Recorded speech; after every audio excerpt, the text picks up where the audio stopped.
labi ng aming mga puso, higit ng aming mga kaluluwa o God, sapagkat Ikaw ay Diyos na mabuti, Ikaw ay Diyos na hindi nagbabago, Ikaw ay Diyos na laging gumagawa sa aming mga buhay.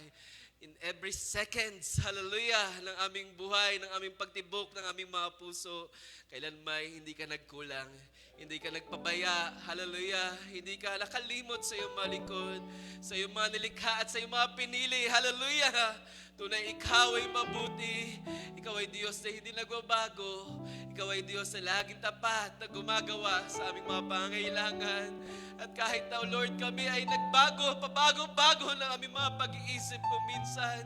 Hindi stable kung minsan dahil sa unbelief, dahil sa paghihina, dahil sa panlalamig, hallelujah, dahil sa aming mga kapabayaan. But Lord, lagi mong pinapatunayan that you are the God, hallelujah, na hindi nagbabago. Ikaw ang Diyos na mabuti. Ikaw ang Diyos na tapat. Ikaw ang Diyos na laging mabuti sa aming mga buhay. Hindi mo kami pinapabayaan. Hindi mo kami kinakalimutan. Hindi mo kami iniiwan, lalo sa gitna ng aming mga kalagayan, sa gitna ng kawalan, sa gitna ng kadiliman, na kung minsan kami pa ang dahilan kung bakit kami nahihirapan, kung bakit kami, oh Lord, hallelujah, napapagal, hallelujah, nagkukulang sa pananampalataya, nagkukulang sa pakikinig, nagkukulang sa pag-iingat ng iyong salita. But you, oh Lord, hallelujah, hindi ka nagkulang sa iyong mga lingkod. Lagi mo pinapatunayan na ikaw ang Diyos na umiibig sa iyong mga anak. Hallelujah. So, Lord, salamat. Hallelujah. Sapagkat sa iyong presensya, doon kami may kapahingahan. Sa iyong presensya, doon kami may kalakasan. Sa iyong presensya, doon namin nakukuha ang panampalataya, ang pag-asang muli, hallelujah, na bumangon at magpatuloy, hallelujah, sa aming mga takbuhin. Oh, salamat na lamang sapagkat may Diyos kaming mabuti. May Diyos kami hindi nagbabago. May Diyos kami na nagmamahal, nagmamalasakit sa aming tunay sa bawat segundo ng aming mga oras, ng aming mga buhay. So, Lord, sa gabing ito, hayaan mo, God, na kami magbigay ng papuri muli, na pasalamat muli, sapagkat Ikaw ang Diyos na gumagawa sa amin. Ikaw ang Diyos na nag-iingat ng aming mga buhay. Ikaw ang Diyos na nagpapagaling sa aming mga karamdaman. Ikaw ang Diyos na nagbibigay kalakasan sa oras na kami tila napapagod, nangahapo. Hallelujah, Ikaw ang aming kalakasan. Ikaw ang tulong sa gitna ng wilderness na aming pinagdaanan. Ikaw ang ilog, hallelujah, sa gitna lang ng desyerto na tila walang pag-asa. Ngunit sa iyo, Lord, kami may pag-asa. Sa iyo kami, Lord, nakakuha ng kalakasan. Sa iyo kami, Lord, nasasatisfy. Hallelujah. That's why, oh God, pinupuri ka namin. Pinapasalamatan, dinadakila sa iyong kagandahang loob at sa iyong pag-ibig, sa iyong biyaya na hindi natatapos. Hallelujah. Purihin ka, O Diyos, sa gabing ito. Salamat sa mga araw na nagdaan na muli mo kaming iningatan, pinagpala at kinatagpo sa aming mga pangangailangan. And Lord, forgive us kung sa mga araw na lumipas, hallelujah, Ikaw ay aming nabigo, Ikaw ay aming, hallelujah, nagawa ng kalungkutan sa iyong harapan, O Diyos. Forgive us, O God, and let your grace and your mercy, O God, ang patuloy muling gumawa nawa sa amin sa gabing ito.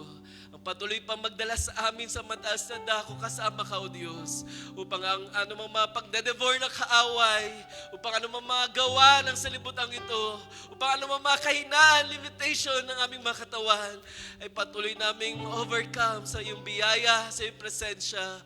O Diyos, mangusap ka muli, and let your word, hallelujah, ay bayang lumabas muli sa labi ng aming munting youth leader, O God, hallelujah, na muli magpapagamit sa iyong pangalan sa gabing ito, Diyos. Bayang gamitin mo aming mahal na youth leader, Brother Tim, at bayang gamitin mo muli siya sa ikakatibay, ikakalakas ng bawat isa, at alam mo, Lord, ang aming mga pangailangan, ang aming mahal na youth leader, hallelujah, bawat isa, O God, tunay may mga iba't ibang battles, may iba't ibang mga struggles, at dumarating rin, Lord, sa mga kapaguran, sa mga kalituhan, katanungan. But you, Lord, ikaw lamang answer sa lahat ng yun, O Diyos. That's why sa'yo namin pinagkakatiwala ang buhay ng bawat isa. Nilalapag sa iyong paa, sa iyong luklukan ng awa. Hallelujah. Alam mga concerns, alam mga pangailangan. Hallelujah. Na ikaw muli ang kumatagpo muli sa gabing ito. Ikaw muli manguna, O God, sapagkat tunay wala kaming magagawa, kundi umasa lamang sa Diyos na may hawak na aming mga buhay. Bless mo ang bawat ministry workers na yung gagamitin, binang yung lingkod, hallelujah. Bawat isa, hallelujah, ay walang magagawa. Ikaw lamang, O God, ang may magagawa sa bawat pangangailangan sa gabing ito. That's why, Lord, speak unto us. And let your word ang siyang mapakinggan muli ng aming mga puso. At bayaan patuloy itong maglinis, magtuwid, magsaayos pa, magpalakas pa ng aming mga kaluluwa. Maglagay pa sa mataas ng dako, hallelujah. Nakalagayan kung saan ka naroon, O Diyos. At patuloy pang magwasak ng mga kalamigan, magwasak ng mga unbelief, magwasak ng mga doubt, ng mga guiltiness, ng lahat ng mga gawa ng kaaway, upang patuloy kaming, hallelujah, yumaon pa, hallelujah, sa aming mga lakbayin, na may kalakasan sa iyong mga salita, hallelujah. Sa iyo namin pinagkakatiwala ang lahat. Binabalik ang papuri, ang lahat ng pasalamat, ang lahat ng awit, pagtaas ng kamay, hallelujah, ang lahat ng kapurihan ay mauwi lamang sa iyong pangalan. Sa pangalan ng aming Panginoong Kristo Jesus, aming binabalik ang papuri at pasalamat. Amen and amen. Hallelujah. Praise God. Ating palakpakan, hallelujah, ating Panginoon. Glory, hallelujah. Salamat sa Diyos, hallelujah, na siyang source ng ating mga kalakasan, hallelujah. Dahil kagaya ng testify ng ating youth leader, kung sa ating mga lakas lamang, kung sa ating mga kakayahan at mga sariling sikap, talagang wala tayong magagawa. Salamat na lamang dahil dyan ang biyaya ng Diyos na gumagawa sa bawat araw. Hallelujah!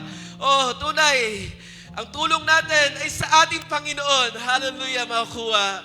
So ay awitan natin siya, papurihin natin siya sa gabing to. Awitan natin, my help comes from the Lord.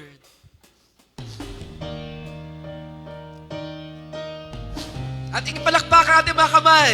Totoo ba na ang ating saklolo ay nasa ating Panginoon? Hallelujah! Tayo magtiwang, tayo magpasalamat. Sapagkat anumang suliranin, anumang kalagayan, ang Diyos na alaman niya kung paano niya tayo tutulungan. Amen! Amen! Amen!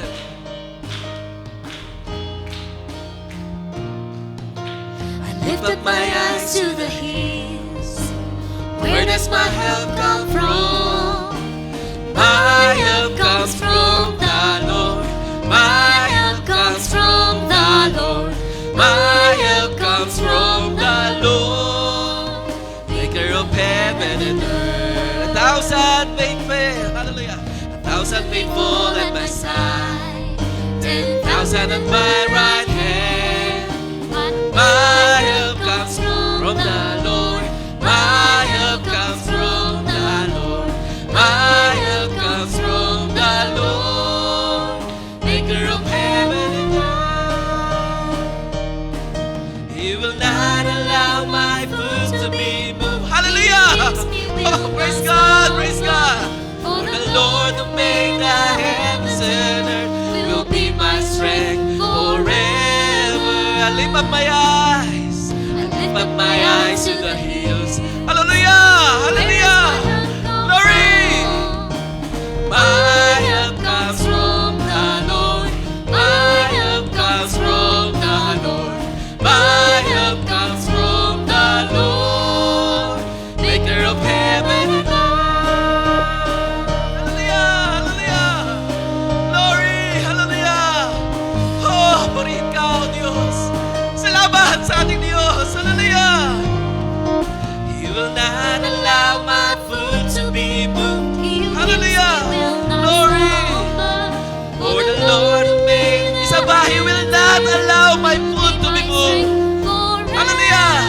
He will not allow my foot to be moved. He who keeps me will not slumber. Thank you, Lord. Hallelujah! Hallelujah!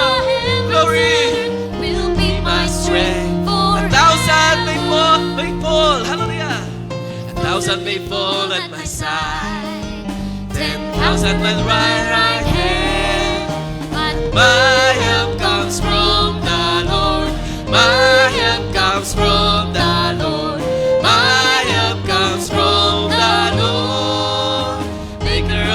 Hallelujah! Hallelujah! Hallelujah! Purihin natin, Panginoon. My help comes from the Lord. Hallelujah! My help comes, my help comes, my help comes from the Lord. Glory! Hallelujah! Hallelujah! Hallelujah! Hallelujah! Oh, salamat sapagat ang tulong ng Diyos ay laging nariyan. Hallelujah! Sa anumang form, sa anumang sukat, sa anumang itsura, ang tulong ng Diyos ay laging nariyan. Hallelujah! Hindi niyo tayo pinagkukulang. Bagamat tayo maraming pagkukulang, pero ang Diyos kailanman hindi nagkulang. Hallelujah! Oh, purihin na ng Diyos. Hallelujah! Sa gabing to, patuloy pa tayo mawit. Hallelujah sa ating Panginoon. Salamat sapagkat, hallelujah, sa kanyang presensya, doon tayo lumalakas. Dumarating na tila pahina na ng pahina, parang, hallelujah, liwanag sa isang kandila, na tila paupos na ng paupos dahil sa mga kaliwat kanang hangin ng mga pagsubok, hallelujah. Masalamat dahil nandiyan yung alab ng Espiritu niya, hallelujah. Sa oras at ilaw, mawawala na ang liyab, hallelujah, mawawala na yung flame sa ating mga puso. Maaga pang Panginoon, lagi narayan ang kanyang saklolo, hallelujah. Oh, purihin ang ating Panginoon. Napakabuti ng ating Diyos, hallelujah. Oh, hallelujah. Atin siyang purihin, atin siyang awitan, hallelujah. In and out of situations,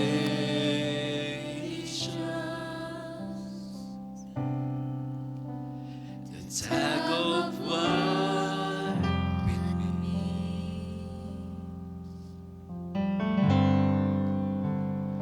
All day long I struggle. Yes. For the answers that I need, and I come into your presence, Lord, and all my questions become clear. Hallelujah. Glory, hallelujah. All my questions become clear. Thank you, Lord. And for a sacred moment,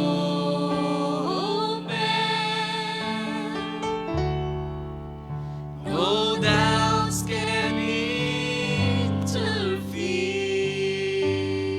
Praise God. In the presence,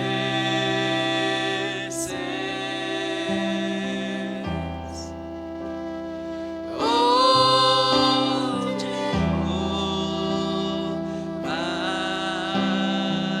God Almighty. Hallelujah. Salamat sapagkat ang ating kakampi ang Diyos. Hallelujah. Na lumikha ng langit at lupa. Hallelujah. Siya ang gumagawa. Siya ang sumasaklolo. That's why kung may mga kabigatan ka sa gabing ito, hallelujah, sumampalataya ka, Diyos ay gagawa sa iyo. Amen! Amen! Amen! Hallelujah! Hallelujah! Praise God! Hearts are mended in the presence. Thank you, Lord. Hallelujah. Of the King. Through His love, the Lord provided. Hallelujah. Through His love, the Lord provided. Thank you, Lord. A place for us to rest. Glory! Hallelujah! A place for us, the answers in the hour of distress.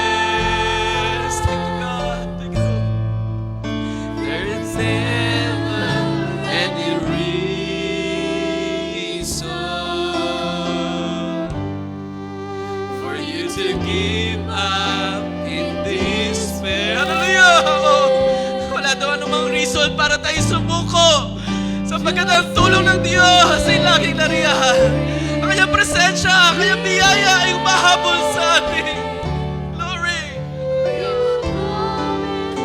Oh, glory! Hallelujah! Oh, in the presence. In the presence.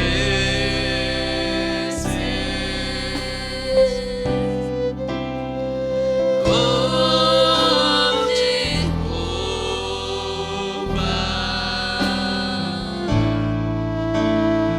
God Almighty. Thank you, Lord. Hallelujah. Prince of Peace,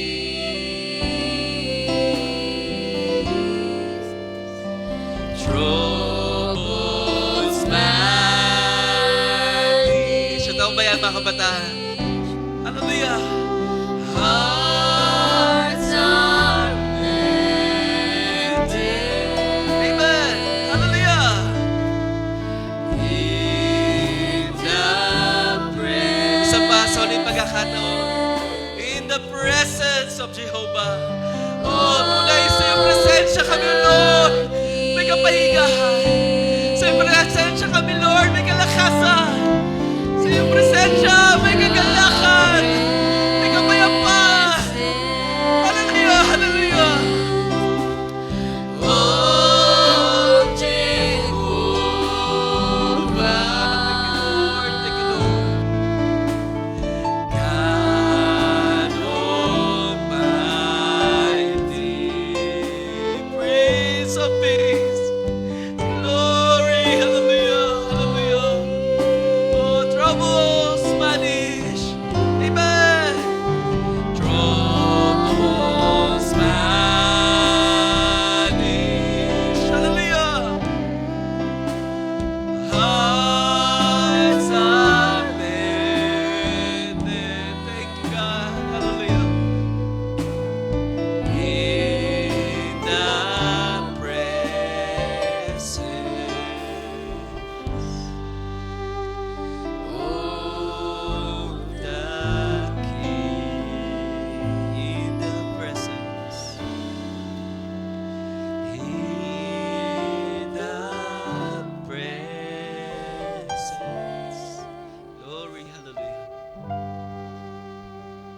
Oh, the King. Amen, amen, amen. Hallelujah. Oh, ating palakpakan ang ating Diyos. Siya ay mabuti. Hallelujah. Siya ay tapat. Siya ay hindi nagwabagong Diyos. Oh, napakahina mumawit pagpuri sa Panginoon. Lalo kung alam mo, hallelujah, that you are not deserved, hallelujah, sa lahat ng kabutihan niya na ipinaparanas sa iyo. Pero tunay kagaya ng salita, sino pa bang lalong magbibigay ng papurit pa salamat sa Diyos, kundi silang lalong pinatawad niya ng marami. Hallelujah. Oh, purihin natin, Panginoon. Dito natin makikita na talagang sa gitna ng ating mga kahinaan, hallelujah, dito lumilitaw ang kalakasan ng Panginoon. Sapagkat hindi ma-emphasize kung gaano kalakas at kalaking biyaya ng Panginoon without the weaknesses, without the limitations, without ng mga anumang mga struggles na ating pinagdaanan. Hindi natin makikita, hallelujah, kung gaano siya mabiyaya kung walang mga failures. Hallelujah. Purihin natin, Panginoon, salamat sapagkat siya ay mabuti at siya ang Diyos na nagbibigay kapahinga at kalakasan. Kung may mga prayer request tayo tonight, ay huwag nating isang tabi. Hallelujah. Kundi ibigay natin mamaya sa ating pagtatapos upang ating sama-samang ipanalangin sa ating Panginoon. Hallelujah. Awitin natin ang awit na nagsabing, turn your eyes upon Jesus at bayaan ano mga burden, kung mayroon man, ano mga suliranin, ano mga prayers sa ating puso, ating lapag ngayon sa mga oras ito sa ating Panginoon. At bayaang malaya siyang muling kumilos. Alis natin ano mga bigat, ano mga dala-dala sa ating puso upang ang mga salita niyo muling makapasok ng malaya. Hallelujah sa gabing ito. Amen.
For you, Peter. God bless, Brother Tim. Upon Jesus, in His wonderful face, and the things of earth will go strangely In the light of His glory. Hallelujah. One last time, let us sing. Turn your eyes upon Jesus. Oh, your eyes upon Jesus.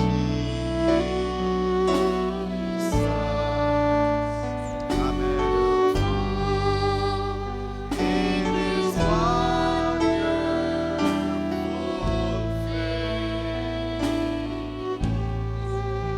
and the tints of earth will grow strangely dim. Amen. In the light of His glory and grace. Amen and amen and amen. Ating palakpakan natin Panginoon, mga kabataan. Praise the Lord for His wonderful mercy. Praise the Lord na siya nagsabi, tumingin lamang kayo sa akin. Turn your eyes upon Jesus. Siya na may author and finisher ng ating pananampalataya. Tayo mo ko at manalangin. Tingnan namin Diyos, sa gabing ito kami umaasa lamang sa iyo, nagtitiwala sa iyong kakayanan, nagtitiwala o Diyos sa tapos mo nang ginawa para sa bawat isa sa amin. Panginoon, kami lumalapit sa iyo, humihingi ng habag at awa muli. Nakikita mo, Diyos, ang mga kalagayan, ang mga pinagdaanan, ang mga bagay na laman ng mga puso, ang mga isipan sa gabing ito. At Lord, nakikita mo kagalakan ng mga kabataan ito na pumarito despite, Lord, ng iba't ibang mga sirkumstansya na marahil magdala sa kanila punta sa lugar na ito. Pero Diyos, naniniwala ako ng lubos, sa gabing ito ikaw magpala, ikaw ang siya mag-bless sa bawat isa. Ikaw ang siya magsugo ng iyong mga salita upang kami ay matuto, upang kami ay turuan, upang kami, O Diyos, ay lumago pa sa pananampalataya.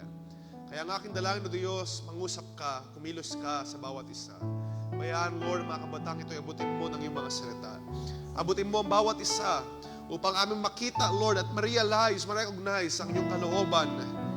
Makita namin, O Diyos, ang mga magandang plano mo para sa bawat isa. Sa mga sandaling ito, ikaw ang siya magsugo ng iyong mga salita. At bayaan walang sino man na malagpasan sa gabing ito. Huwag mo na walagpasan mula sa may edad hanggang sa mga pinakabata na nandito, Diyos. Buksan mo ang iyong mga salita. Sa kasimplihan ng iyong mga pangusap, ikaw, Diyos, ang siya maghayag ng iyong plano, ng iyong kalooban. Ihayag mo sa bawat isa ang mga bagay na inhanda mo sa gabing ito. Palain mo bawat isa, Lord, ang mga kabataan ito, i-bless mo. Anumang mga bagay na karumihan ay aming dinadalangin sa iyo. Ikaw maglinis, ikaw maghugas, ikaw magsaayos sa amin.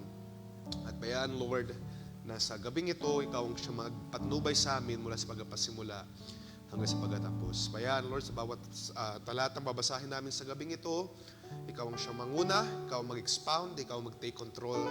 At bayaan walang anumang makita na intellectual lamang ng tao, bagkus, Lord, ang aking prayer, ikaw ang siya marinig, ikaw ang siya makita.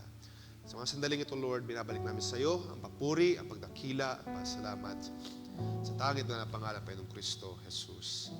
Amen and amen. Praise the Lord. Ating kalapakan ng Panginoon.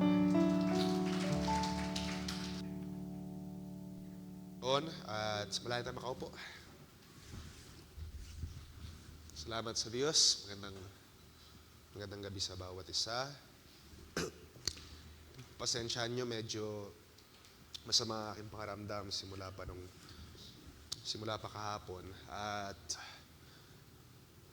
medyo inaatake ng allergies.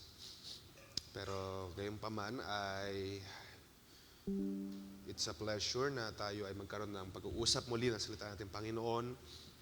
At patuloy lang tayo magdalanginan para sa bawat isa. I pray na meron tayong concern, may desire na laging mauhaw ba sa salita ng ating Panginoon. Even, maraming mga circumstances na dumating, maraming mga pagkakataon na tayo ay nangihina, nalulumbay. I pray na hindi nawawala sa atin yung kagalakan natin to desire the words of God. At manatili tayo na nag-aantay sa kalooban nating Panginoon sa ating mga buhay. At greetings sa bawat isa. So sa mga nandito na baguhan, kapasimula pa lang, and then sa mga matagal na, I pray na ang salita natin Panginoon sa gabing ito ay siyang magbigay ng inspiration, ang galakan sa atin. Okay, so first things first, bago tayo mag-proceed sa ating pag-uusapan sa gabing ito, I understand na next week, ang ilan sa ating mga kapatid, ilan sa mga youths ay wala dahil nasa Masbate. So let's pray for them na aalis puntang Masbate. And then the following week ay iba ay pupunta naman ng Cebu. So 2 weeks na medyo maraming mawawala na youths. However, ang ating gawain ay tuloy pa rin next week at sa darating na sa 2 weeks from now. So tuloy pa rin ang ating gawain at sa Sunday, so tuloy pa rin yung next Sunday, not this coming Sunday, yung susunod pa na Sunday ay tuloy yung ating discipleship and yung sisters fellowship na set up. So yun ay tuloy at bawi na lang yung mga wala sa next month. Okay? So sa next month ay bumawi na lang yung iba na wala. Okay, so again, let's pray for them na mga aalis. At ako rin isama niyo sa panalangin. Medyo hindi pa rin mainam yung aking pakaramdam up until this moment. Ngayon pa man, I want us to talk the words of God sa gabing ito. At I pray hindi mapigilan ng anumang mga bagay na kinakos ng kaaway upang mahadlangan ang kanyang mga salita. I pray na tayo ay buhusan or bigyan ng ating Panginoon ng kanyang salita sa gabing ito na hindi tayo nalilimitahan na naman limitations ng tao. Okay, so I want us to talk about, if you would remember, pinag-uusapan natin yung about sa pananampalataya. Nag-uusap tayo regarding faith. Pinuntahan natin yung first topic natin, pinuntahan natin yung kung paano ang pananampalataya ni Abraham ay na-test. Tinawag natin itong strong faith. Tinawag sa Bible na isang strong na pananampalataya.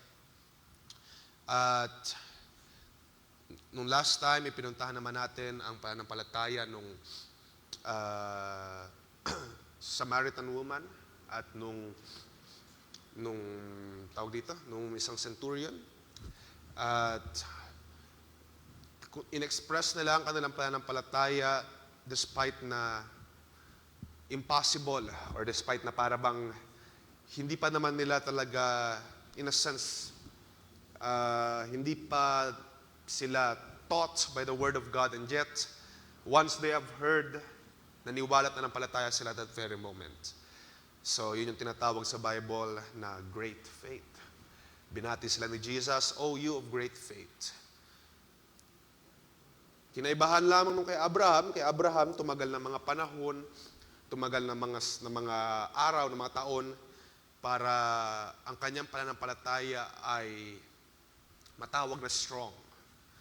At sabi dun sa binasa natin last time, di ba? He did not weaken his faith when he considered na mahina na siya, mahina na ang kanyang asawa. And lumipas yung mga taon bago ipinangako or after pinangako ng Diyos kay Abraham yung si Isaac. At lumipas pa yung mga taon na test ang kanyang pananampalataya. So that's what we call a strong faith.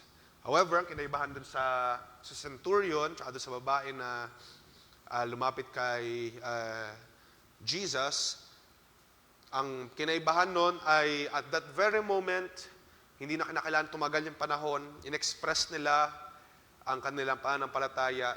Lord, alam kong kaya mo akong pagalingin. Lord, alam kong papagalingin mo ang aking servant, ang aking anak. And at that moment, si Jesus ay nagsabi, "Oh, you of great faith." Ikaw na may dakila na pananampalataya. So we are talking about, yung pinaka-series natin pinag-uusapan is In Pursuit of Faith. I want us to talk about, sa gabing ito, let's read Matthew chapter 14. Pwede bang makasuhay ng tissue? Tissue. Okay, so sa Matthew chapter 14, sa verse 22, ating basahin.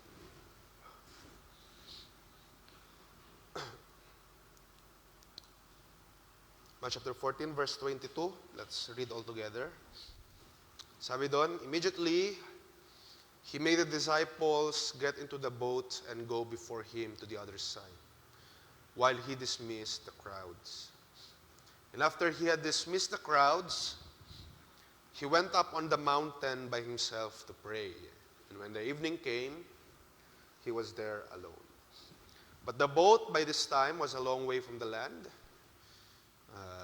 beaten by the waves, for the wind was against them. And in the fourth watch of the night, he came to them, walking on the sea.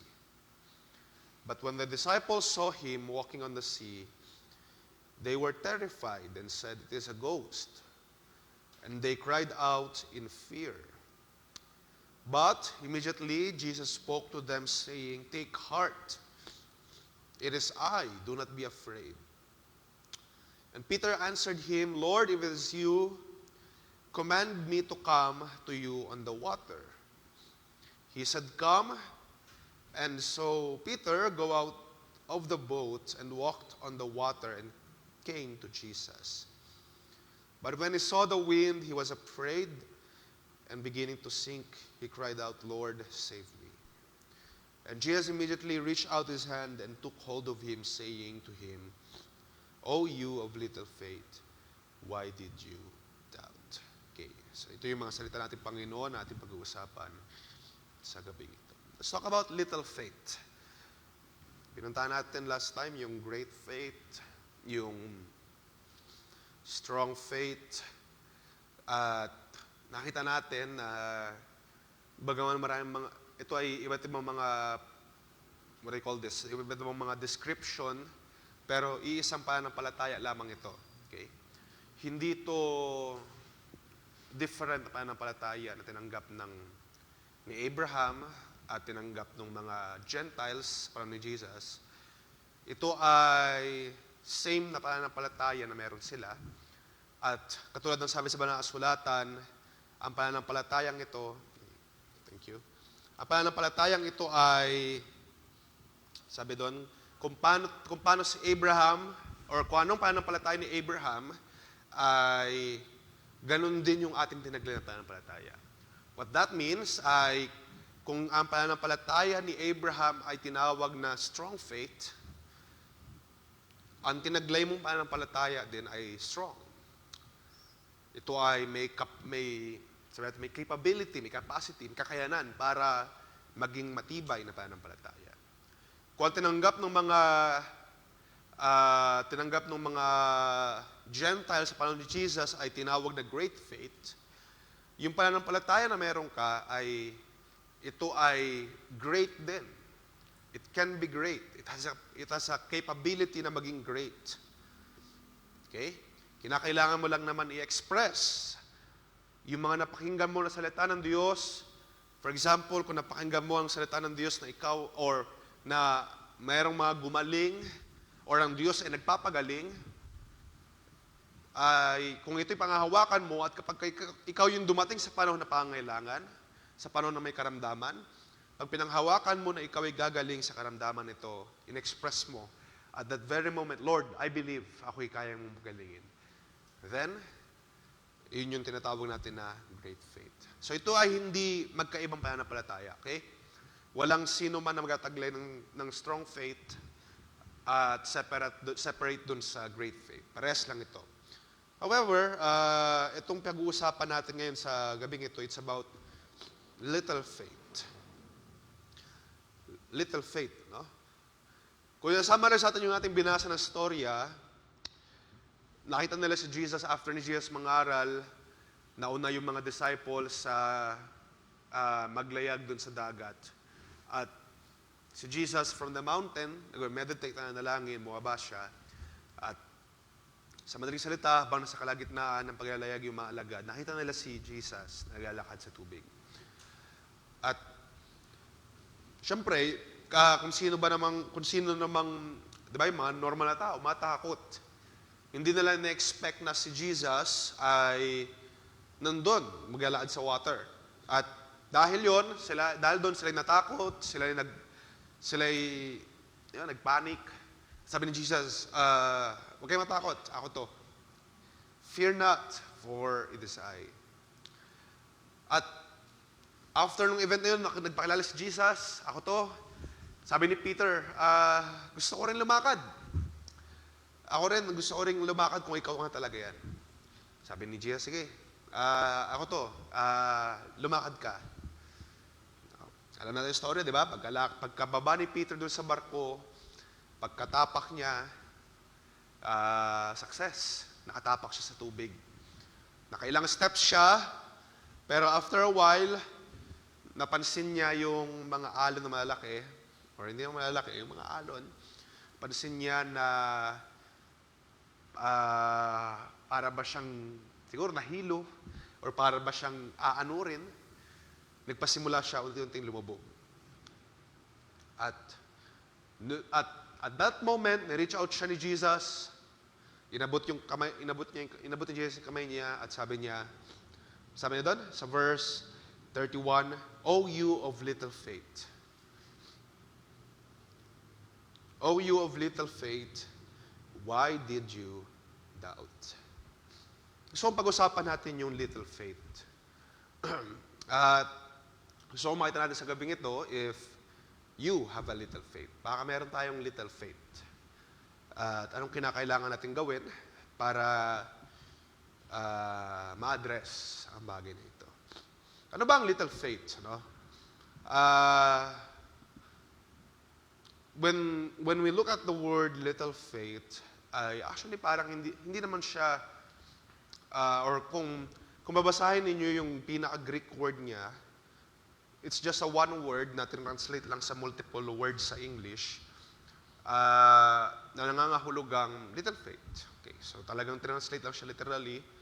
Sa Greek word, isang word lang siya, pero sa English kasi hindi siya ma-explain ng one word lang. So, itong taong ito ay tinatawag na little faith. Para bang pag sinabihan mo yung tao na duwag or walang confidence, walang tiwala. Parang ganun yung idea. O ikaw, wala kang confidence. O ikaw, mahiyain. Parang ganun. Okay. So, nung sinabi dito ni Jesus, O you of little faith, ikaw na mahiyain, ikaw na, what I mean is, ikaw na walang pananampalataya. Kung may isang word lang to describe that person na walang pananampalataya, yun yung little faith.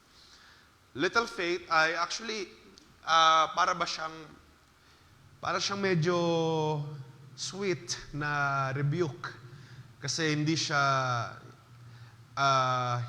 mabigat. Hindi siya, in a sense na, di ba, pag alam na si Jesus mag-rebuke sa mga Pharisees, di ba, mabibigat siya mag-rebuke. Sabi niya doon sa mga Pharisees, kayo ng mga lahi ng vipers, generation of vipers.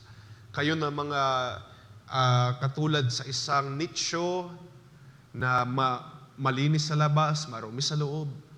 Diba? Alam na si Jesus, hindi siya gumagamit ng mabulaklak na salita. Diretso siya magsalita. And yet, itong O you of little faith ay actually, in some way, parang magaan na rebuke. Rebuke siya, pero medyo light. Hindi para hindi to para mang-judge, kundi ito'y para mang-remind doon sa mga tao na kanyang sinabihan. Ito'y light lang, sabi ko, light rebuke. Light lang siya, magaan lang, pero malaman. Okay, rebuke pa rin siya. Kapag sinabi ni Jesus sa'yo na ikaw ay little faith, hindi siya yung kasing bagsik ng ginagawa ni Jesus na salita dun sa mga Pharisees. Pero, ito ay malaman. Ito ay may substance. At really effective na rebuke. So, itong little faith ito ay madalas ginamit ni Jesus. Mamaya mababasa natin yung ilang account sa Bible nung little faith, ano? Pero gusto kong makita natin or malaman natin, ano ba yung kalagayan ng isang tao na mayroong little faith? Or ano ba sila? Sino ba sila? Or tingnan natin kung sino ba yung mga sinabihan ni Jesus ng little faith. May ilan lang ng mga accounts sa Bible, I think 5. Kumuha lang ako ng ilan. So, itong mga little faith, they are often described as these things. Ano? Meron ako 3 na kinuha dito. Gusto ko na malaman natin ito para makilala natin ang kalagayan ng isang tao na merong little faith at kung, if makita natin mga sarili, kung tayo nga ba ito or kung tayo ba ito na merong little na faith. Okay, puntahan natin yung Matthew chapter 6.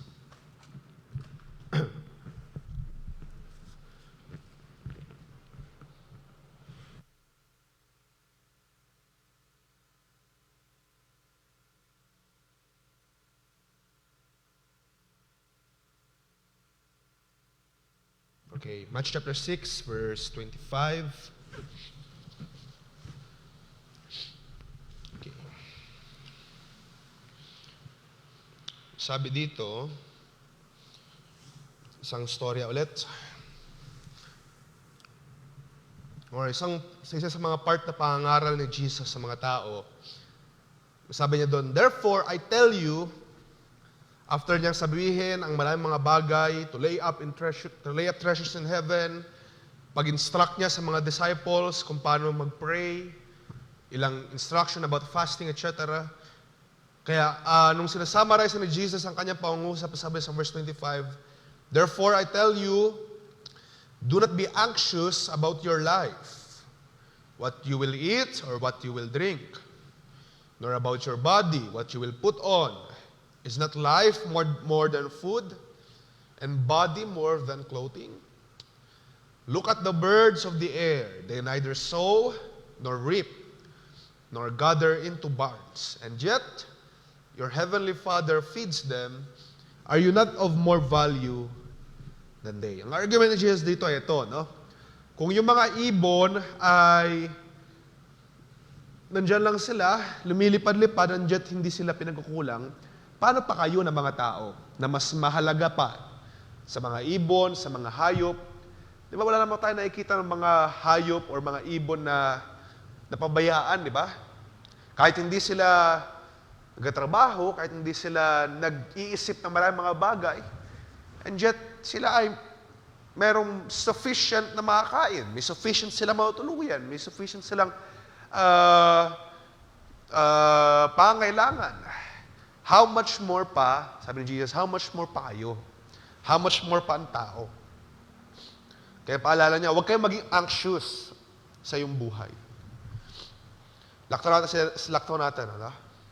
Sa verse 31. "Therefore, do not be anxious, saying, what shall we eat, or what shall we drink, or what shall we wear? For the Gentiles seek after all these things, and your heavenly Father knows that you need them all." Okay, nalaktawan pala natin, ano? Verse 30. Sorry. "But if God so clothes the grass of the field, which today is alive and tomorrow is thrown into the oven, will He not much more clothe you, O you of little faith?" So, gusto kong makita natin na ang unang description or ang unang definition ng isang merong little faith ay sila ay merong anxious na about sa mga pangailangan. Sila ay anxious sa mga pangailangan. These are people filled with anxious care. Sila ay nagpapanik, sila ay worrying masyado sa mga pangailangan, worrying masyado sa maraming mga bagay. Sabi ni Jesus sa mga disciples, ang Diyos ay hindi nakakalimot sa iyo. Ang Diyos ay hindi nga nakakalimot sa mga ibon sa mga hayop. At kaya ang paalala niya, huwag kayong maging anxious sa maraming mga bagay. O you of little faith. Ang kalagayan ng isang tao na may little faith ay filled with anxious care. Na alam naman nila na kayang mag-supply ng Diyos, alam naman nila na kaya magpagaling ng Diyos, alam nila na kayang maggumawa ng Diyos ng isang makapangyarihan na paggawa. Naniniwala sila, sinasabi nila, Amen, yes, I believe that. Pero ang kanilang mga puso ay nag-hesitate, nag-aalinlangan. Hindi sila fully convinced, or hindi nila fully matayuan. At sila ay nag-aalala. Kapag dumating yung mga problema, kapag dumating yung mga pagsubok, kapag dumating yung mga panahon na nakaramdaman na malulubha, yung kanilang mga puso ay mabilis mag-hesitate, mag-doubt, maging anxious, maging worried. At yun yung tinatawag ni Jesus na mga little faith. Ano pa? Puntahan natin yung isa pang account, Matthew chapter 8.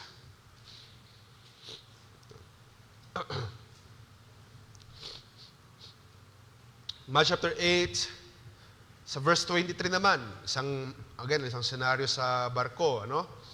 And when he got into the boat, his disciples followed him, and behold, there arose a great storm on the sea, so that the boat was being swamped by the waves, but he was asleep.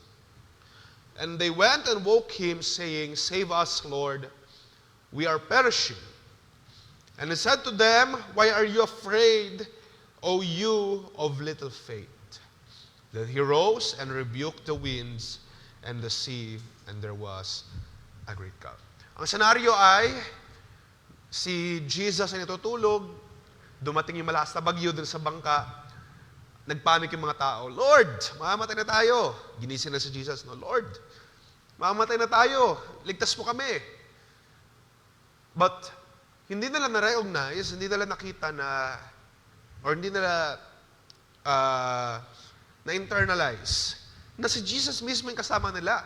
Kung mabasahin ninyo yung upper verses doon, kakatapos lang ni Jesus magpagaling, gumawa ng mga himala, kagilagilas na mga bagay sa harapan nila mismo. Kung mabasahin niyo yung verse 14, verse 15, 16, 17, nagpagaling si Jesus na maraming mga tao. Kaya nga itong mga disciples na ito ay sumunod kay Jesus Hindi pa ito yung original na 12. May mga disciples na nabanggit sa Bible na talagang sumunod kay Jesus dahil kumakain sila Diba? So itong mga disciples na ito sumunod kay Jesus, at pagdating doon sa barko, kakatapos lang nung event na pagpapagaling ni Jesus, kakatapos lang nung mga makakita sila ng mga kagilagilas na mga bagay, sila ay napuno ng takot. Napuno sila ng fear. Parang, di ba, kaka-witness lang natin ng mga gawa ng Diyos? Di ba, ito yung pinaniniwalaan natin na anak ng Diyos? Pero bakit sila napuno ng takot? So sila na mga of little faith, they are also filled with unnecessary na fear. Kaya ko sinabi unnecessary kasi hindi naman dapat sila matakot. Dahil nandun naman si Jesus, kasama naman nila. Kasama nila yung kanina lang nakita nila na gumawa ng mga wonderful works sa kanilang kalagitnaan. Diba? Naniwala sila, sumampalataya sila, kaya nga sila sumunod kay Jesus Kung saan sumakay si Jesus ng bangka, doon din sila sumakay. Pero nung dumating yung bagyo at si Jesus ay tulog, imagine niyo, kaya hindi nila naisip na si Jesus komportable lang, maayos lang ang tulog, it means safe sila. Wala silang kailangan alalahanin. Kung naniniwala sila na si Jesus ay Panginoon, hindi yun lulubog, di ba? Karang ganun dapat yung isipin nila. And yet, sila ay nagpanik. Sila ay nagkagulo, parang walang Diyos sa kanilang kalagitnaan. At ginising nila si Jesus. At yung pagkagising ni Jesus, sinabihan sila na kayo na mga little faith. Bakit kinatakot? Oh, you of little faith. Kung mabalikan natin yung Matthew chapter 14, may gusto kong tingnan doon maigi, ano? Kaya ako sinabing unnecessary na fear, kasi hindi naman, or hindi lahat ng fear ay nagmumula doon sa, or ito yung nag-originate from a little faith. Sa Matthew chapter 14, kung titignan nyo maigi doon, di ba? Doon sa verse 27, nung yung mga disciples ay na-stun or nagulat nung si Jesus ay naglalakad sa tubig, ano sabi ni Jesus? Huwag kayo matakot. Nandito ako. Ako to. Di ba? Differently dun sa binasa kanina, na nung itong mga disciples na ito natakot din, sinabihan sila ni Jesus na, oh, you of little faith. Okay? Pansinin nyo na maigi. Ibig sabihin nun, hindi kasi lahat ng takot ay dapat parang babyhin or alagaan. It can originate, ito'y pwede magsimula, it can originate dun sa pagkakaroon ng little faith. Again, gusto ko i-emphasize, kasama nila si Jesus dun sa bangka. Kasama nila yung na-witness nila na gumagawa ng mga miracles. Pero tila ba nakalimutan nila yun at sila ay nagpanik. So yung mga tao na little faith, punong-puno sila ng mga unnecessary na fear. Unnecessary na mga takot.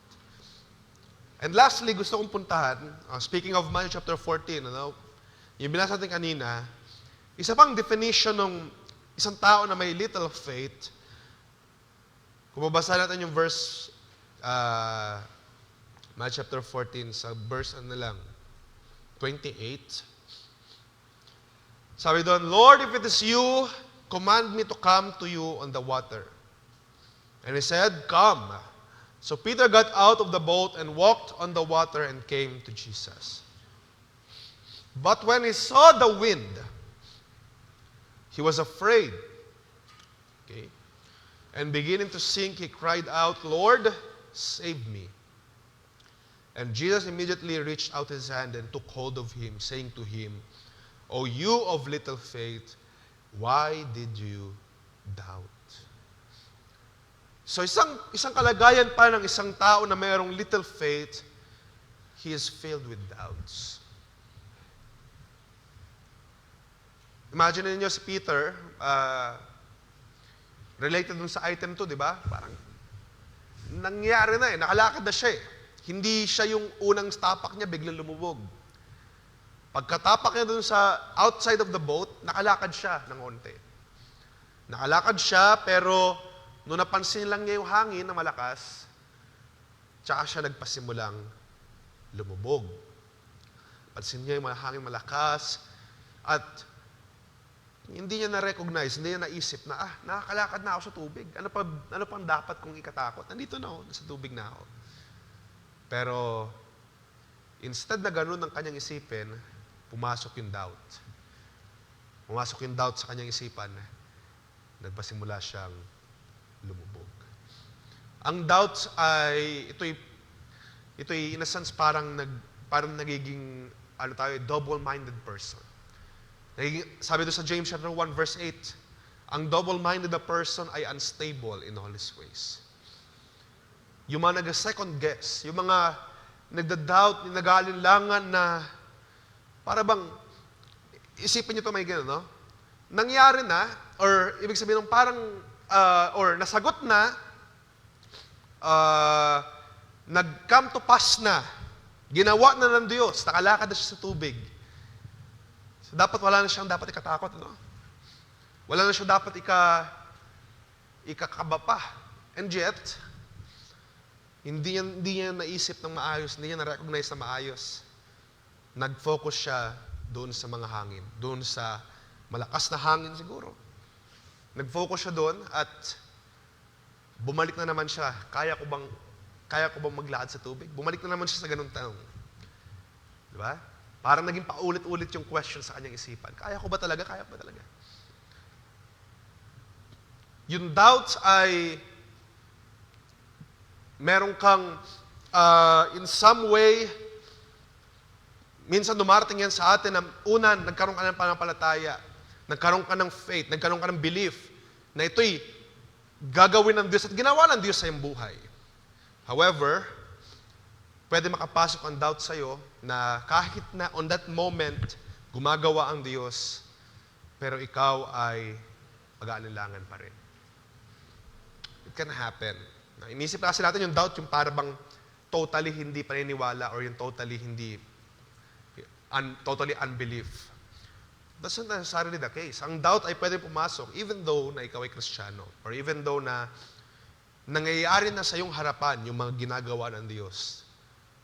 And yet, nag-alinlangan ka pa rin. At nung nagpasimula siyang lumubog, inabot ni Jesus ang kanyang kamay, sabi doon, "O you of little faith." So nakita natin yung tatlong definitions. Maraming pa mga definitions siguro sa Bible.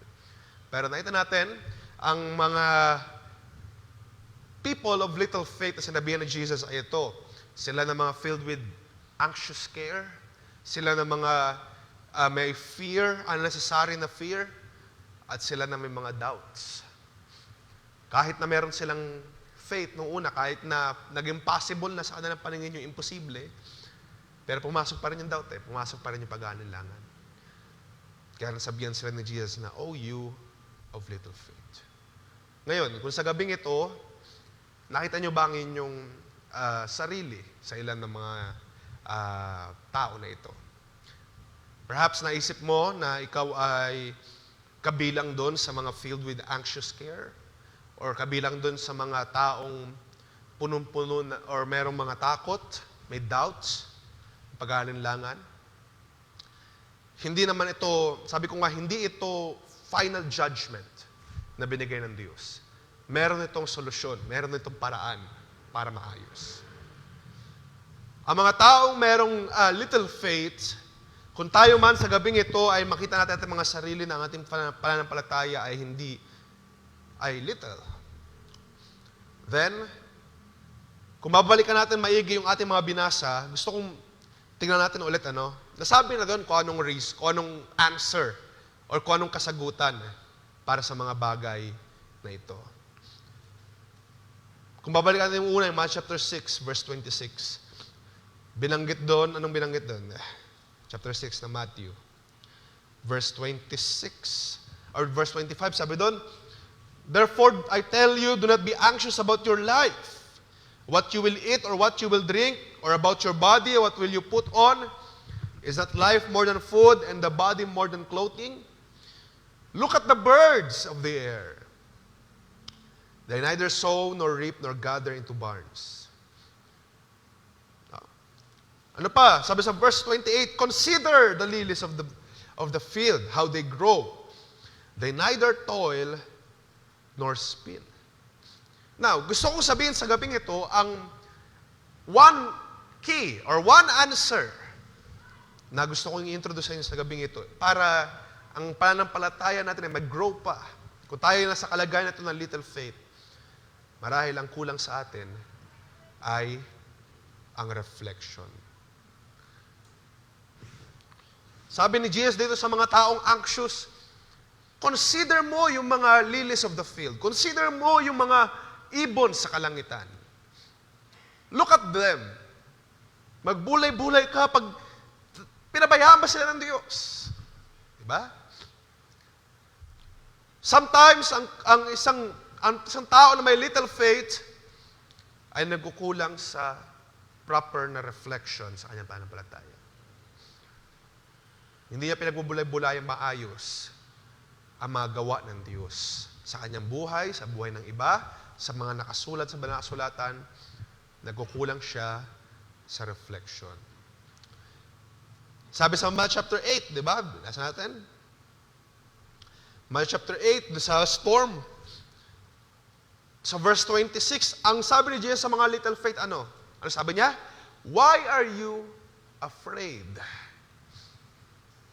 Bakit nga ba tayo natakot? Bakit dumarating sa panahon na ikaw ay natatakot? Sa mga circumstance, sa mga pangyayari sa iyong buhay, bakit ka natatakot? Ano ang iyong kinakatakutan? Ikaw na may maliliit na pananampalataya. Di ba? What God wants para sa mga taong ito ay para mag-reflect. Bakit nga ba kayo natakot? Nandito naman ako. Parang gano'n, di ba? Nandito naman ako. Bakit ka natakot? Why are you afraid? Kung babalikan natin sa Matthew chapter 14, di ba? Anong sabi naman doon niya kay Peter? Peter, oh you of little faith, why did you doubt? Bakit ka nag-aalinlangan?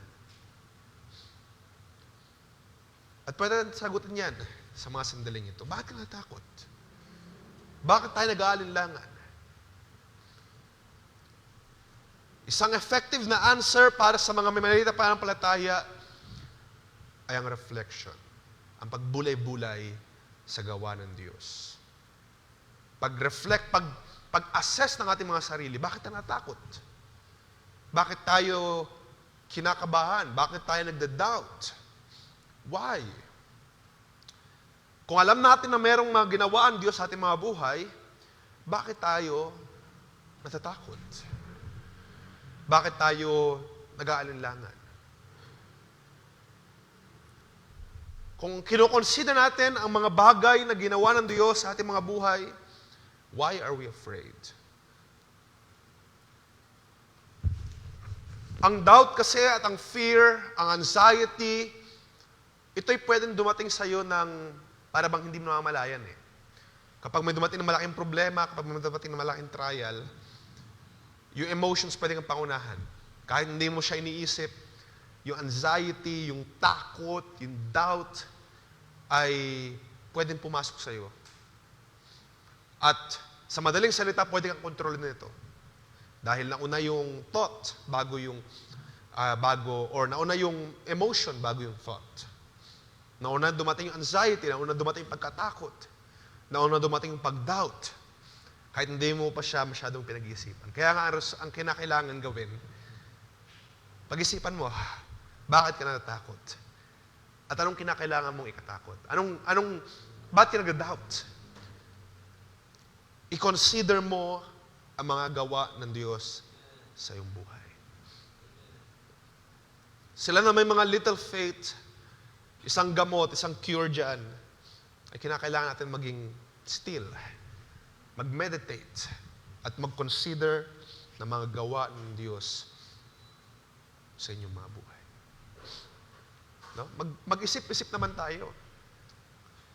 Kuminsan kasi dahil sa emotions, dahil sa kaba, dahil sa takot, papangunahan tayo nito at maagawa tayo ng mga bagay na out of emotions lang. Out of fear, out of doubt. Diba? Pag may emergency, anong gagawin mo? Out of fear or out of anxiety, kikilos ka na hindi mo masyado pinag-iisipan, gagawin mo lahat. Dahil out of anxiety, out of fear, gusto mo ma-address agad, gusto mo matapos agad. Out of doubt, kinakailangan magawa itong bagay na ito para ma-address agad yung isang problem. And hindi ganoon natutunan natin sa ating Panginoon. Ang pagtuturo niya ay, sabi niya doon, sa lahat ng bagay, magtiwala tayo sa Kanya. And sometimes, kapag dumating yung panahon ng fear, ng anxiety, or ng doubts, instead na gumawa muna tayo ng mga actions ng ating mga sariling kakayanan, kinakailangan natin maging still. Mag-meditate. Pag-isipan lahat ng mga gawa ng Diyos sa ating mga buhay. Instead na papangunahan tayo natin mga emotions sa pananalita at sa mga pag-decide natin. Matuto tayong manalangin. Matuto tayong mag-isipan muna. Of course, with God's counsel, with God's word, kung anong dapat nating gawin. At yun yung gusto niyang ibigay sa mga taong ito na may little faith. Consider niyo muna, bakit ka natatakot? Bakit ka nag-aalinlangan? At kung anong mga bagay na yon na magbibigay ng takot sa'yo, na magbibigay ng pag-aalinlangan sa'yo, ipagkakatiwala natin sa Diyos. Consider mo muna lahat ng mga gawa ko. Anong kinakailangan mo ika-anxious? I-consider mo yung bagay na yun. Saan ba nanggagaling yung takot mo? Saan ba nanggagaling yung doubts mo? At kung nakita mo na sa iyong sarili, Lord, kaya ako nag-doubt, kaya ako nag-alinlangan kasi ganito ganyan. Ilalapit natin yan sa ating Panginoon at magpapaturo tayo na ang Diyos na sa bawat bagay, magtitiwala tayo sa ating Panginoon. Okay. Kinakailangan natin maging still. Sabi sa Psalm chapter 46, verse 10, to be still and know that He is God. Na ang Diyos, siya ay Diyos. Nag-iisa siyang Diyos. At may kaya siyang gawin sa lahat ng bagay na ating pangailangan. Inawag natin kanina, di ba?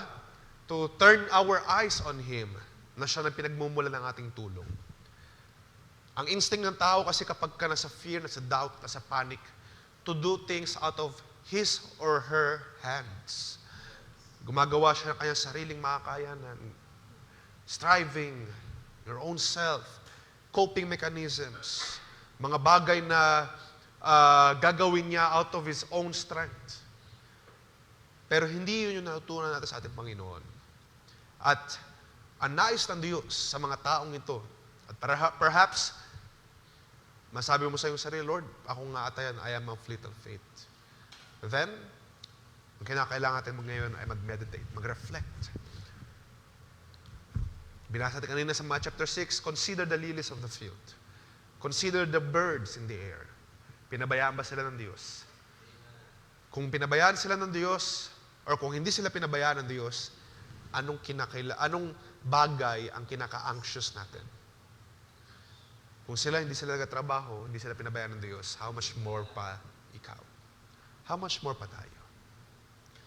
Ikalawa, yung binasa natin kanina sa Matthew chapter 8, bakit tayo natatakot? Ano ang ating katatakot? Mga results ba? Mga bagay ba sa mundong ito? Why are we afraid? Why are we unnecessarily afraid of something? Hindi naman natin kailangan matakot sa bukas.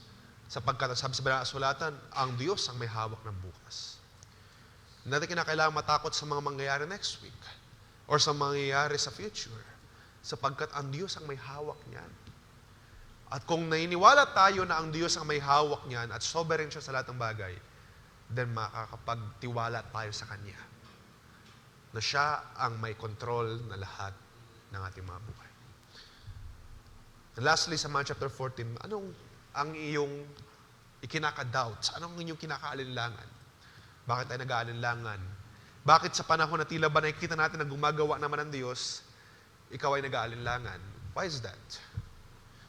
Alam mo nang gumagawa ang Diyos, narinig mo na, nakita mo na, na-witness mo na, naranasan mo na. Pero bakit may mga times na ikaw nag-aalinlangan? Yun yung gusto ng Diyos na makita mo sa iyong sarili, ma-assess mo sa iyong sarili. At kapag ka na-assess mo, nakita mo, lumapit tayo sa ating Panginoon, magpatuwid, magpaayos, magpalago pa sa pananampalataya. Okay? So now, kung nakita mo yung sarili na ikaw ay yung nasa kalagayan na little faith, dahil sa fears, dahil sa anxieties, dahil sa doubts, ikaw ay ilulubog nito. Ikaw ay hahatakin nito pababa. Yung mga takot, yung mga anxieties, yung mga doubts natin, hahatakin ka nito pababa. Pero, sabi sa ating inawit kanina, ang tulong natin na nagbumula sa ating Panginoon. Katulad ng binasa sa Matthew chapter 14, I'm closing na, no? I-reach out mo lang yung kamay mo, katulad ni Pedro.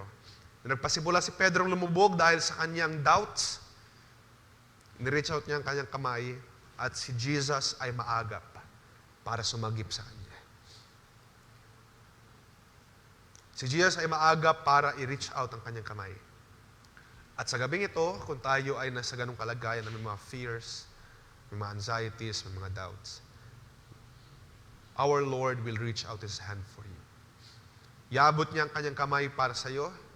He will come and save you. Ililigtas ka niya sa mga doubts, sa mga fears, mga anxieties. Kahit na, di ba parang sabihin na natin, mahina yung pananampalataya mo. Maliit yung pananampalataya mo. Punong-puno ka ng doubts, ng fears, ng worries. At pwede kang sabihin na, pabayaan na kita, mahina yung pananampalataya mo. Pero that is not the case. Hindi ka pababayaan ng Diyos. Hindi ka iiwan ng Diyos. Tutulungan ka niya. Sa panahon na ikay nangihina sa pananampalataya, hahawakan niya ang iyong kamay. And He will save you. At sa gabing ito, I pray na nakita natin sa mga sulatan, nagkaroon tayo ng reflection sa ating mga sarili. Kung may mga pinagdadaanan tayo, kung may mga pagkatakot, pag-aalinlangan, pagda-doubts, why do you fear? Why do you worry? Why do you doubt? Hindi tayo pinabayaan natin, Panginoon. Kaya nga sabi ni David sa kanyang awit, Lord, wag ko na makalimutan lahat ng gawa mo sa akin. All your benefits, wag kong makalimutan. Dahil napakarami mong ginawa. Hindi lang sa akin, hindi lang sa inyo, hindi lang sa inyong mga katabi, sa inyong family, kundi sa bawat isa sa atin. Napakaraming ginawa ng Diyos. So, ating alalahanin yan. Let us not forget the works of the Lord sa ating mga buhay. At sa gabing ito, mayroon tayo mag-meditate. Why do you fear? Why do you worry? You of little faith. Why are you filled with anxiety sa gabing ito? Maganda rin niya magkaroon tayo ng internal na pagkilala sa ating mga sarili and hayaan natin ang Diyos na makapasok sa ating mga buhay. Lord, ito ang aking kalagayan. Lord, ito, ako'y natatakot, ako'y nag-aalinlangan, ako'y nag-doubt. Hindi pa strong aking pananampalataya. I am of little faith. At kapag hinayaan mo makapasok ang ating Panginoon sa iyong buhay, siya, sabi doon, siya ang magbibigay. Siya ang magbibigay ng pananampalataya, magpapalago ng pananampalataya. Sabi sa Hebrews, chapter 12, looking unto Jesus, the author and the perfecter of our faith. Siya nagpasimula, siya ang magtatapos. Siya nagbigay sa iyo ng pananampalataya, siya ang magpapalago. Okay? Di ba sabi ni Pablo, merong mga mangangaral sa inyo, may magtatanim ng pananampalataya, may magdidilig, pero ang ating Diyos ang siya magbibigay ng kalaguan. Merong mga pagtatanim na ginagawa, of course, nung una nyo natanggap ang pananampalataya, may nagtanim sa inyo ng pananampalataya. At sa pamagitan ng mga pangaral sa loob ng church, may magdidilig. Pero ultimately, ang pinakamahalaga, ang Diyos ang nagbibigay ng kalaguan sa pananampalataya. So, kung little faith man tayo ngayon sa gabing ito, there's nothing to worry about. Lumapit tayo ngayon, assessing yourself. Why am I of little faith? Bakit ako nag-aalinlangan? Bakit ako nag-doubt? Bakit ako natakot? At lumapit tayo ngayon sa Diyos na siyang bibigay ng kalaguan sa bawat isa. So I pray na nakita natin sa gabing ito, sa kasimplihan ng ating mga pinag-usapan, I pray na nakita natin ang definition ng isang kalagayan ng little faith. Kung tayo man ay nasa ganong kalagayan sa gabing ito, ang aking dalangin ay palaguin pa tayo ng ating Panginoon. Katulad ng sabi ng mga disciples, Lord, increase our faith.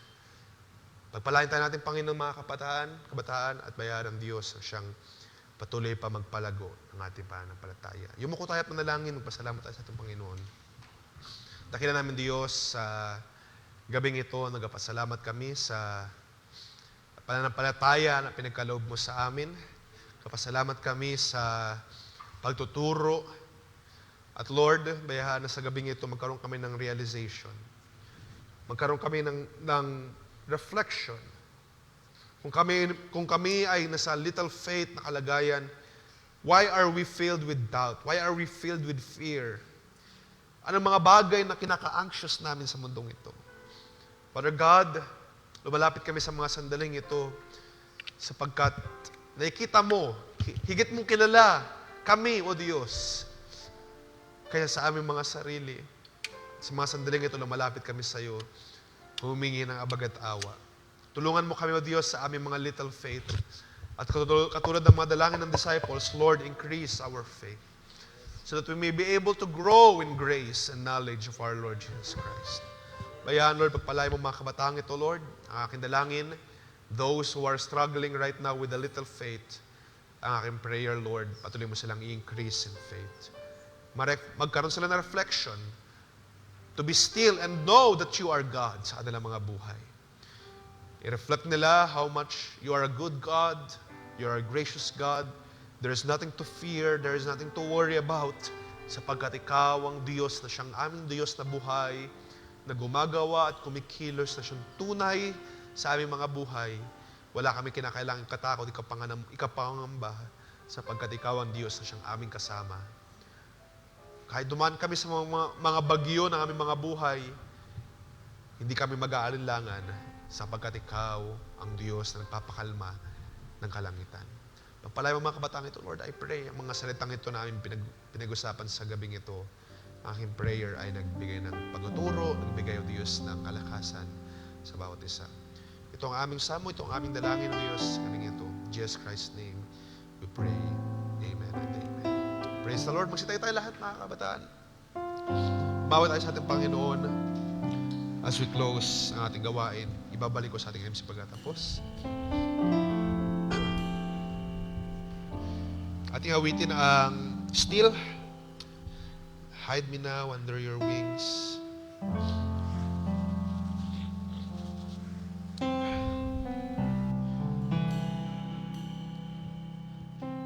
Kailangan lang natin manatili at kilalanin na siya ang ating Panginoon na may magagawa sa ating mga buhay. Hide me now To your wings,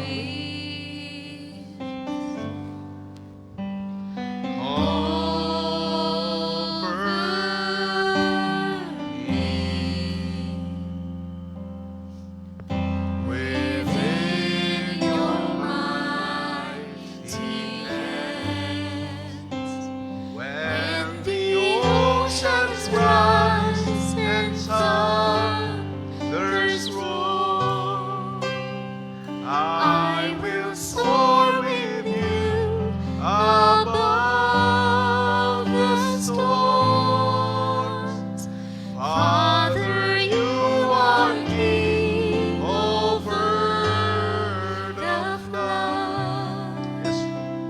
And I will be still, know you. Chorus once again. Our God. Chorus.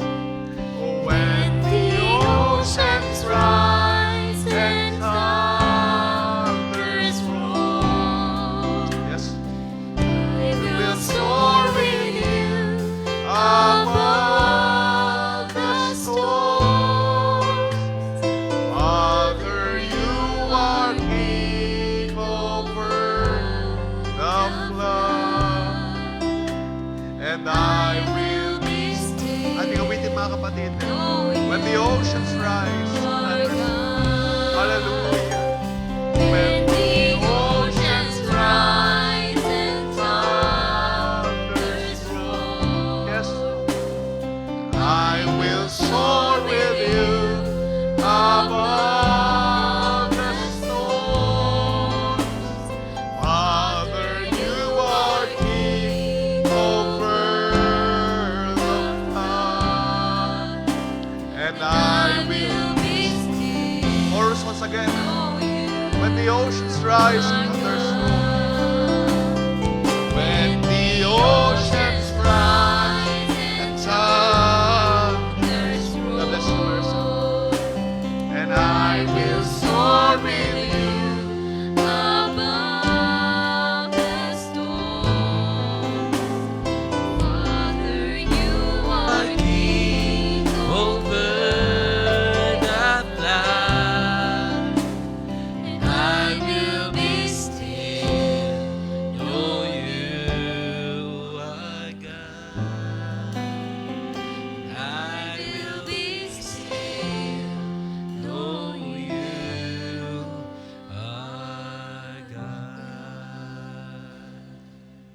Praise God. Praise God. Hallelujah. Oh, ating palakpakan natin, Panginoon. Hallelujah. Hallelujah. Salamat sa kanyang mga salita.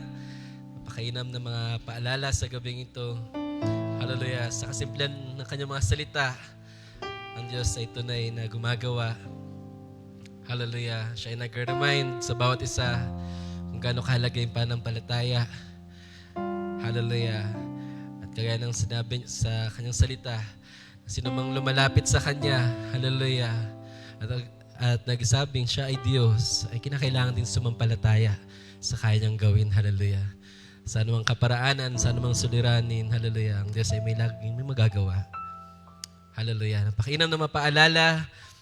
At actually, bago pumunta rito, hallelujah, ay ito rin ang aking isa sa nabasa na na-share na kapatid Sister Mau. Actually, kagabi pa yun niya yung binigay. Isang sulat din siya sa book. Nung binabasa ko, nakakatuwa nga din dahil kagabi pa yun, pero kanina ko lang siya nabasa nung after mag-prepare ng awit. And then, nung binasa ko siya, ang ganda ng mensahe dahil sabi doon, about rin siya sa mga nag-doubt, about rin siya sa mga may takot, may pangamba, hallelujah, may mga anxieties. Nasabi doon, sinabi doon na ang kaaway, of course, wala siyang ibang gagawin kundi lalong guluhin yung may mga doubts sa kanilang mga isipan, may mga fears sa kanyang mga puso, hallelujah. Pag may mga suliranin, may mga bigat na kalagayan, hallelujah. Of course, opportunities niya yun para lalo siya makagawa at makasira ng isang believer, lalo mga manampalataya, hallelujah. Kaya sinabi doon ng ating Panginoon sa kanyang mga salita doon na nag-remind siya na let's humble ourselves unto Him. At sabi doon, in due time, hallelujah, He will lift us up. Siya ang magtatayo sa atin sa takdang panahon. Basta't ating ibaba lamang ating sarili. At kasunod doon, sinabi doon, be sober, sapagkat ang kaaway ay lagi na riyan na parang isang leon, hallelujah, na laging handang manggulo. At anong pinapakita doon, the more na pinapakita natin na sa oras na may mga suliranin, may mga problema, may mga doubts, may mga fears sa ating puso, ang kinakailangan natin agad ay ibaba ang ating sarili sa harapan ng Diyos. In short, lumapit agad sa Diyos dahil alam natin wala tayong magagawa kundi ang Diyos lamang yung magagawa. At sinabi niya doon, hallelujah, sa mga mensahe kanina nabanggit din, na cast out, hallelujah, all your cares, all your anxieties unto Him, for He cares for us. Na lahat ng mga suliranin daw, lahat ng mga worries, lahat ng mga fears, hallelujah, ay ating, sabi nga doon, cast out, tapon nga daw, ibato pa nga natin sa Kanya. Hallelujah. Kasi sabi doon ng author, dahil yung mga fears, yung mga doubts, yung mga problems na yan, mga worries na yan, ay parang poison na kinakailangang itapon mo agad.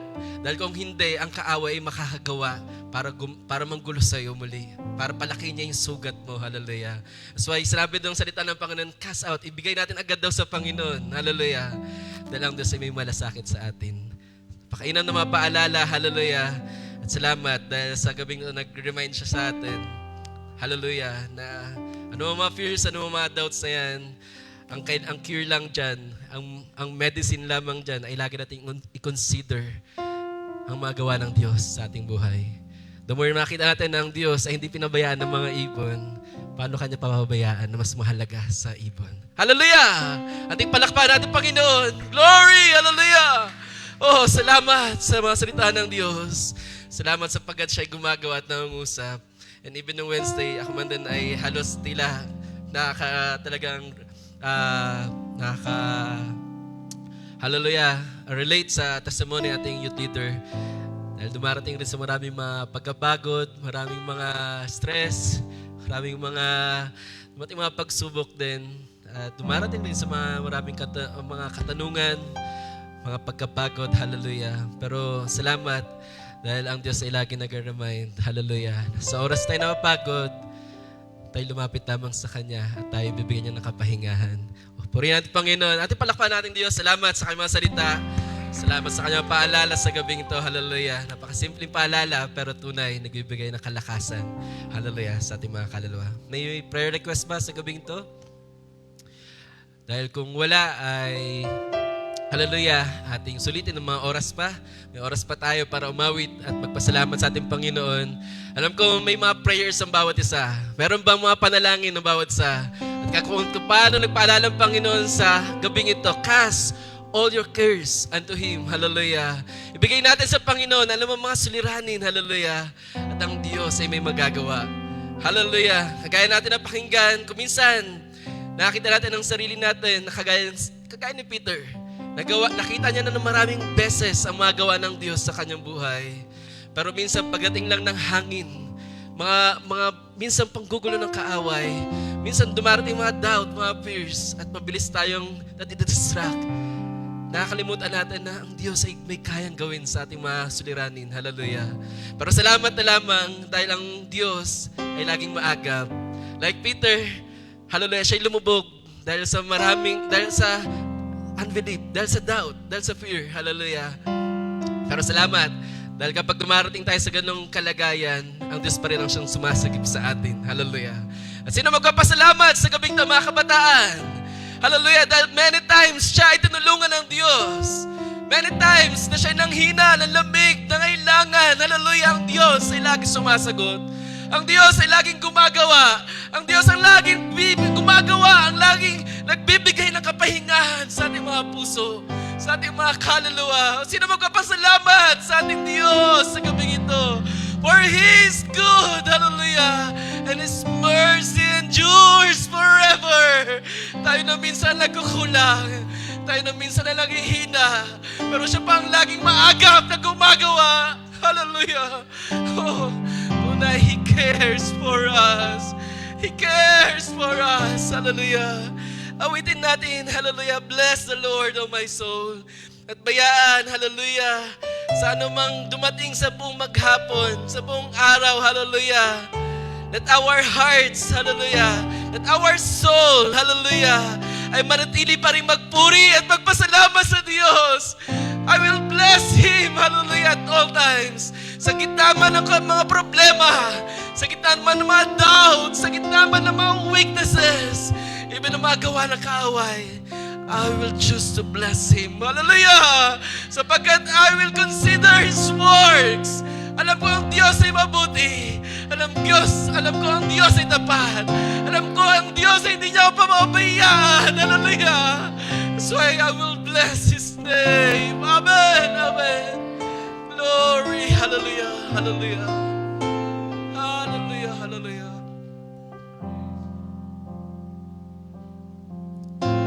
The sun comes up, it's a new day dawning.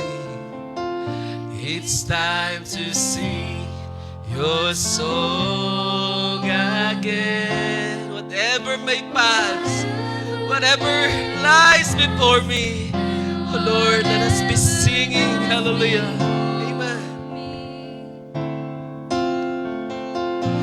Let me be singing when the evening comes. Amen. Bless the Lord, oh my soul. Oh my soul. Worship His holy name. Amen. Sing like never.